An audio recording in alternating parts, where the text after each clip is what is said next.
Well, what a year. Another one that defies the old argument that Canadian politics is boring. I mean, think of it. A Senate scandal so damaging it has rumors of the Prime Minister retiring. A question period that looks more like a remake of A Few Good Men. A new party leader born on a faraway Christmas day to a past Prime Minister. And a self-admitted, occasionally hammered, crack-smoking mayor in the biggest city in the country. Come on, world. Match that for excitement. Ah, yes, but what was the best of it all? Only the At Issue Year in Review can tell us that. Andrew, Chantal, and Bruce are all here, and to help out, Althea Raj, Ottawa Bureau Chief for the Huffington Post. Let's get at it. What was the most significant political event in Canada in 2013? I don't know how you can say anything other than the Senate scandals. Began as a relatively minor business involving senators claiming expenses they weren't entitled to, and through either the drip of revelations or the sheer complexity of the plotting or the failure of anybody to come clean and just absolutely level with people, it kept mounting and mounting and growing worse and worse. And over time, the Prime Minister, under questioning, seemed to get smaller and smaller until, as you mentioned, we're now at a situation where this has become a serious threat to his government. Slam dunk, it's the Senate scandal. Yeah, and a section of it in my case, which was the abrupt departure of Nigel Wright, not just for the Senate thing or the police investigation, but because it's unprecedented for a chief of staff to leave overnight. These are people about which you have a transition. You can lose a finance minister more easily than the chief of staff to a prime minister. And that set off a chain reaction. You now have Stephen Harper surrounded by a palace guard of loyalists, people who have grown up on Parliament Hill, very little experience outside of Parliament Hill. You have a loss of authority of the PMO over caucus. You have senior ministers feuding or taking lines that are their own in public. Strangely enough, I think the upside of all this is maybe a little more democracy on the Hill. Althea, are you joining the party on the Senate scandal? No. Last year I said Thomas Mulcair's was the most significant event, so this year I have to go with Justin Trudeau, because I do think that it has changed the dynamic across the country, and it means that the 2015 election is going to be a lot more competitive than had there been any other Liberal leader. Bruce? Well, I'm focused on the Senate issue, but not the claims by Senator Duffy nor the payment by Nigel Wright. I think the most important thing that happened was the decision that the Prime Minister made over a period of 2 or 3 days, it looked like, where he basically decided he was going to lay all of the responsibility for this issue at the feet of Nigel Wright, and that he was going to disavow any knowledge of that. Everything since then has really been about opponents trying to prove that those two things aren't really right, that they're not true, and the Prime Minister trying to avoid a better defense than he's been able to offer. He just hasn't been able to prove that point convincingly to many Canadians. And had he taken a different approach, we might not be talking about that issue for that many months. And still talking about it, as you say, for many months, 8 months. There hasn't been anything like this in the life of this government. Every scandal has its unique qualities, and one assumes this one does, the Senate scandal. What is unique about this story? As opposed to sponsorship, which took place after the Prime Minister on whose watch it happened had retired, or even the Schreiber-Mulroney affair, which unfolded for real later. This is a Prime Minister in office. This is a scandal that doesn't involve some minister doing something. These are all people that the Prime Minister appointed himself. He chose every player in this saga. And so I don't think we've covered the scandal that was as personally related to the Prime Minister in the exercise of his judgment and his duties as this one, and that makes it really damaging. Althea? It's a good point. For me, it's perhaps a little bit more inside baseball, but I really find the revelations that are coming out of the production orders incredibly revealing. These are the orders that the RCMP used to try to get more information. Exactly. And they file before a court. Yeah. So what we had in November was a layout of all of Nigel Wright's personal emails to Mike Duffy and his emails between other people in the Prime Minister's office that really showed at what level this Prime Minister's office is deeply involved in everything that goes on and controls everything that goes on, not just in the House, but in the Senate. What is communicated, what reports are approved. I've never seen anything quite like that, and to me that was very revealing. Bruce? Well, I think parties are generally quite tribal, and sometimes often, I guess, when things go really badly for a party, there's an instinct to circle the wagons and to huddle together for warmth and shelter and to fight as a team. I think what's striking to me about this is the determination of the Prime Minister, I think, to basically to decide that everybody is expendable in the interest of protecting him. I think that kind of decision, as it played out over months, tears at the fabric of party unity, and we're starting to see some signs of that now. Andrew. I don't know if it's unique, but it's certainly striking, is the absence of an evident motive for all this. You had all these high-powered people spending half their days going to these Herculean efforts involving all kinds of secret plotting over Mike Duffy's expenses. You know, if you read the Watergate tapes, it's very clear that the reason why they had to cover up the Watergate break-in was not that so much as the earlier break-in into Daniel Ellsberg's psychiatrist's office and the whole Pentagon Papers controversy. We don't know yet what that equivalent is here, what the thing is causing them to be so concerned about, and we have to leave open the possibility that there's nothing. It's just sheer incompetence, which there was certainly lots of on display throughout this. There really is that feeling that we haven't answered, or the question that has not been answered by anyone is the why question, which is often the most important question in any story, and here, all these months later, we don't know the answer to it. Althea, let's move on to the next question, and that is the sort of most underreported story of the year or event of the year. What do you think it was? I think it's the Conservatives' attack against the labor movement. They're setting up a new enemy, and I think we're going to see that play out in 2014, but the groundwork was done this year. We had a bill that we talked about in June, which aims to really impose obscene amounts of disclosure requirements on unions. It was a pretty big issue. And in C4, the government's omnibus bill, they put in tons of measures in there that really eliminates the right of collective bargaining and stacks the deck in favor of the federal government. Bruce, underreported. Well, I think it's probably economic issues. I think the Conservatives are frustrated by the fact that they have an improving fiscal situation. From their standpoint, the unemployment situation is better than it is in many other places and better than it has been. They negotiated an important trade agreement, or at least the framework of a trade agreement. They've spent tens of millions of dollars advertising their economic program. But the country and the media and the rest of the political world is talking about the Senate scandal. I don't think that's the fault of the media. I actually think it's the fault of the Conservatives. The idea that they could get everybody to not pay attention to these important Senate issues and focus on the economy, that's not going to work. They need to change their strategy. Underreported. I would certainly second on that there has been a lot of good economic news that we've tended to overplay. But just to say something different, there was that extraordinary case in the Robocalls affair where a federal court judge ruled in multiple ridings that an act of fraud had occurred, electoral fraud had occurred, by someone, persons unknown, who had access to the Conservative Party database. Now, that doesn't prove anybody in the Conservative Party was responsible for it, but it certainly, if you were a high-ranking person in the Conservative Party, you would think, say, oh my goodness, this is terrible. Somebody has compromised our security, has used it for terrible criminal ends. We should get to the bottom of this. In fact, what the judge said was at every stage along the way, he met with stonewalling and foot-dragging and everything else from the Conservative Party. We later had revelations of the curious behavior by the Conservative lawyer, coaching witnesses and what to say to the police. It was all very, very strange, and I think we're going to hear more about that in the year to come. All right. I picked the pension issue, and I don't mean by that the debate over the CPP. I mean the entire pension issue. It looks from the outside like we're sleepwalking to a crisis, and you see it with the Canada Post issue, which is tied to also the pension obligations of Canada Post. You see it with employers who are having trouble ensuring that they're going to be able to pay out pensions. You have this debate over the CPP, people saving or not saving, and whether we should or not. Now you have provinces that say, we are going to change the system on our own. Well, that's easy to say, but it's, how do you live in a country where your pension is different from province to province? What happens to portability? Do you really not want to be able to retire in Victoria if you live in Ontario, or you lose part of your pension? So, and this entire issue, I don't see any evidence that any government is taking it really seriously, including the federal government. All right, let's go around the table quickly on this one. What surprised you most this year, 2013, good or bad, Bruce? With Tom Mulcair, I think I had a reasonably positive impression of him, but this year his performance in the House of Commons as an opposition leader was phenomenal, and the best that I've ever seen in the TV age. Before that, I would have said Joe Clark, but Tom Mulcair really owned question period this year and did it quite spectacular job. Do you think he got anything out of that other than your vote on this?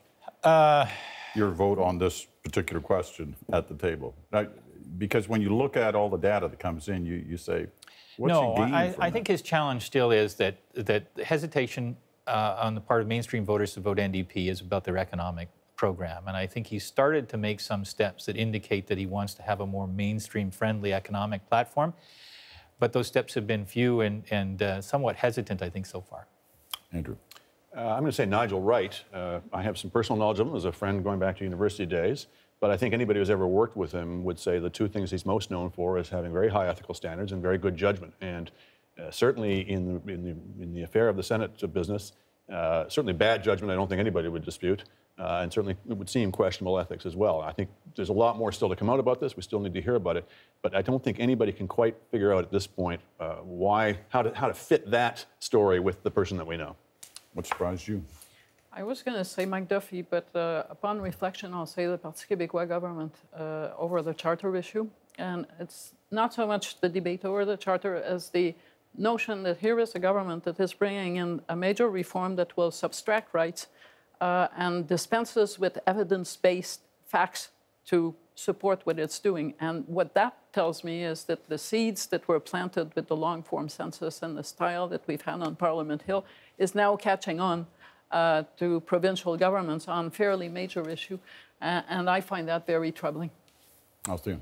Well, I was going to say Christy Clark coming out of nowhere to win the BC election, but no one has said Rob Ford. Like, I may be the only person from Ottawa, but this is shocking behavior from anyone that isn't Lindsay Lohan.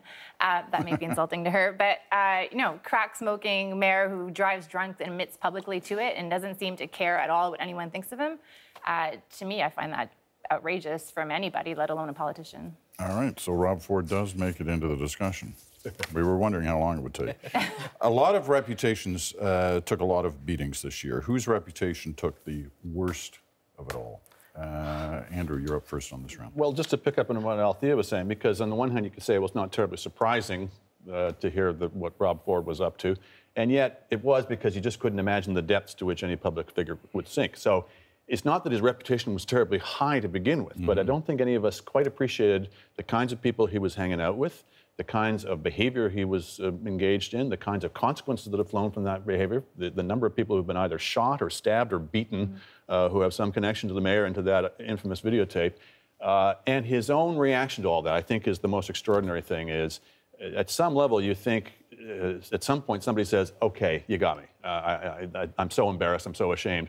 At no point, apparently, is the mayor ever embarrassed or ashamed. He's apologetic in a wholly insincere way, but never ashamed. So your answer to the question of whose reputation took the worst beating was that Rob not clear, Rob Ford? It kept sounding like you were backing up Althea on the last question, and you were eventually going to get to who you really Justin thought. Trudeau. Yes. Yeah. Chantal. I don't think that you can find anyone to compete with Rob Ford for this year. It's totally in a range that we have never seen, have never covered. I think most of us don't want to cover.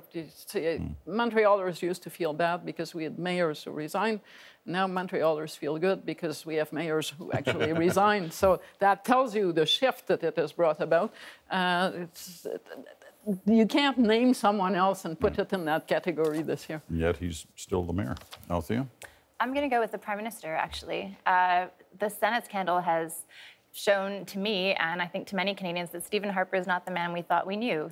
We were told he was a control freak, a great tactician, and the Senate scandal has shown that he isn't. If the PMO's version of the story is to be believed, he has no idea what's going on in his office, or either he's misleading us. So, he's refusing to accept any accountability. He seems mean, throwing Nigel Wright under the bus, backing over Nigel Wright with the bus over and over and over again. Stephen Harper. Bruce? Well, Stephen Harper was my answer as well. I think that he arrived in office with a reputation for being a paragon of the virtues of accountability and transparency. He brought those to a new low standard this year. In the interest, I guess, of saying something additional, I would say Paul Calandra, for anybody that was hoping that there would be somebody who would step up and be able to deal with this complex, difficult, disturbing issue in the House of Commons every day, they couldn't have picked somebody who seemed less able or willing to do the right thing. I don't mean to be overly critical of him, but I hope that he goes back to his family over the holidays and thinks hard about what he's doing, because what he's been doing isn't really grown-up work. Well, that's quite the verdict on him. Certainly has taken a beating his reputation, if not already, certainly in the last 30 seconds. Thank you. We got to take a quick break, but we'll be back with those favorite and feared questions. Well, actually, we're going to try something different this year. We have something very different. Won't tell you about it till after the break.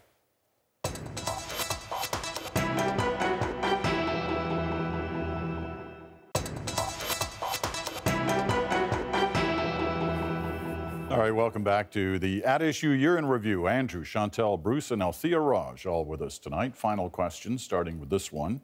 Most underrated politician of the year, Chantal. You asked us for less than household names, and I picked a mayor, Colette Roy-Laroche, the mayor of Lac-Mégantic, who gave municipal politics a good name this year by taking her town through that tragedy. And a tragedy it certainly was. Althea. James Rajat, Conservative MP, who's the chair of the Finance Committee, highly regarded by all his colleagues. Very interesting reports that usually quite unanimous, voted actually in favor of universal, affordable childcare, which is kind of surprising coming from a Conservative. And when you say all his colleagues, you're talking about all his colleagues, yeah. Like members of all parties. Of all parties. Great reviews from everybody. Bruce. James Rajat, always a good choice. This year I picked Lisa Raitt. She's Minister of Transport. I think she's emerging quietly as one of the steadiest, most solid, good human touch, able to communicate difficult issues. The Canada Post thing has been a bit of a mess, but I don't think it's her mess particularly. Andrew. Christy Clark, she wasn't supposed to win that election. Nobody gave her a chance. She got a great assist from her opponents, but that was very much a personal triumph. Overrated. Althea. Thomas Mulcair, great performance in terms of reviews, but hasn't done anything to move his numbers up. Bruce. PMO, it's a group of people basically, supposed to be the smartest people in politics, the reputation for being iron-fisted and really disciplined. They've been staggered all year long. Andrew. Similar to the Prime Minister, nobody calls him the master chess player anymore. Provincial NDP leaders in British Columbia and Nova Scotia lose after one mandate, go to third place, lose an election that was yours to win. Adrian Dix in particular. Yeah, it was a rough year for those who looked like they were going to win in a walk, right? It's really quite remarkable what happened. Rough year for pollsters, too, who got trapped in that as well. Let's look at our monitors here, because I'm putting a picture up. I want you to tell me who that is. Mary Dawson. Mary Dawson. Mary Dawson is quite correct, and she is? The Ethics Commissioner in the House of Commons. Yeah. Fun fact about Mary Dawson, she was the final drafter for the Patriation Package, the Constitution Act in 1982, and until her retirement drafted and was the principal legal advisor for all constitutional amendments, including Meech Lake and the Charlottetown Accord. Who's this next person? That is the new ambassador to Canada. From the U.S.? Good guess, but you're wrong. No. He is Canadian. He's responsible for implementing the consumer strategy for wireless. John Nubley. I was going to say that next. Is the Deputy Minister of Industry. Well, if you had said it next, you would have been right. All right, quotes. This is what's new this year. This is what all the excitement is about. Who said this? I've had a come-to-Jesus moment. Rob Ford. Rob Ford is correct. You don't get points or anything special for this, but it is fun. Who said this one? Why does the Prime Minister have his Conservative senators blocking the testimony? Mulcair. Thomas Mulcair. Althea got that one. It's okay, we got it. Who said this? He showed the kind of leadership that we would like to see from Liberal Senator Mac Harb, who instead is taking up arms against the Senate, saying that we should not have to pay back inappropriate funds. He should not have to pay back. Who said that? I'm going to say Andrew McDougall, the Prime Minister's spokesman. No. Senator Carignan? No. Stephen Harper. No, but close. Yeah. We'll give you points. Peter Van Loan, the government's House I'm leader. not sure that Stephen Harper would like that who you was would consider that that's Yeah. a close. Who was he talking about when Peter Van Loan Mike said Duffy. that? Mike Duffy. That's absolutely correct. paid So off- you did paid off very his well on the expenses. quotes. But there was a similar statement from the Prime Minister's office on the night of the story broke. I'm sure there were lots of similar statements. Just pointing that He out. won't give up a point. No, he won't give pointing it up out. the point. He'll be hounding this one for the next 6 months, saying you didn't give me a point on that.